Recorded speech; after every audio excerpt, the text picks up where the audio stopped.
Why is managing money so important? Especially for a child of God. Why is managing money very, very important? Luke 16, 10 to 12. He who is faithful in what is least is faithful also in much. And he who is unjust in what is least is unjust also in much. Verse number 11.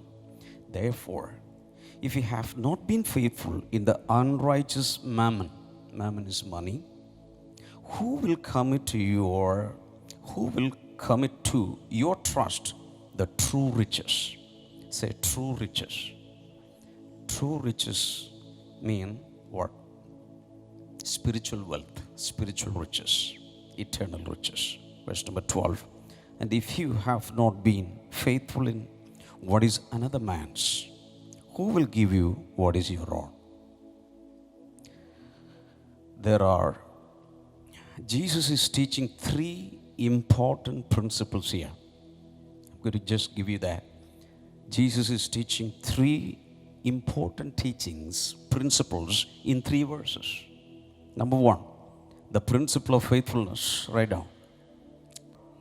The principle of faithfulness, that is number 1. He who is faithful in the least is faithful in much also. That is the principle. Faithfulness in the least today will become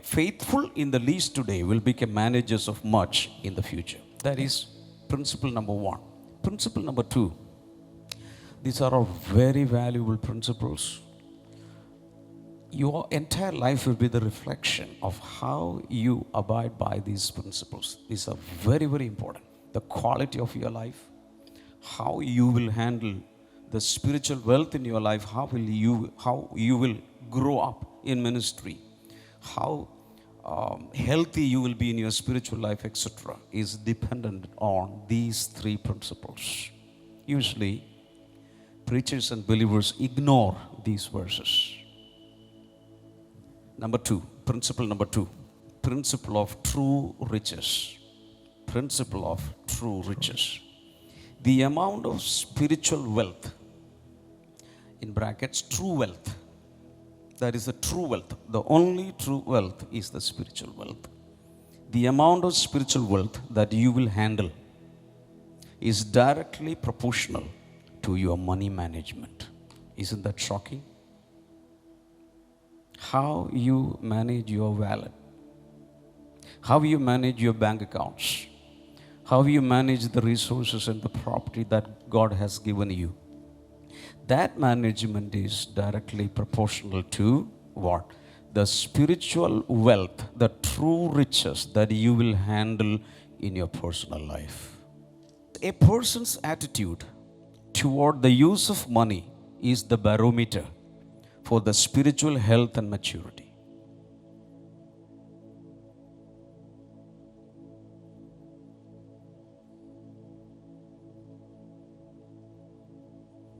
In other words, your spiritual growth, your spiritual life, everything will be measured by your money management.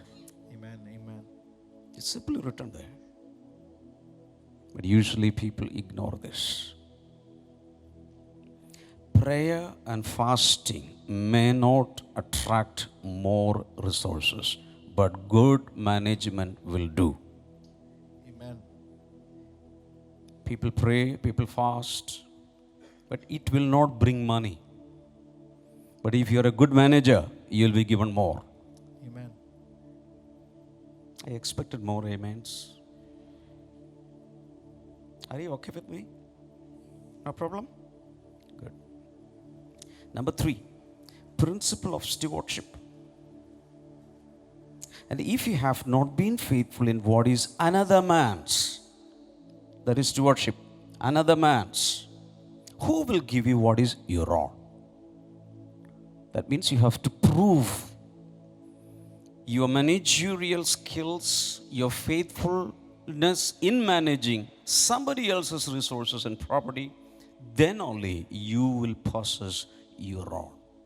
So 3 valuable principles in 3 verses right here.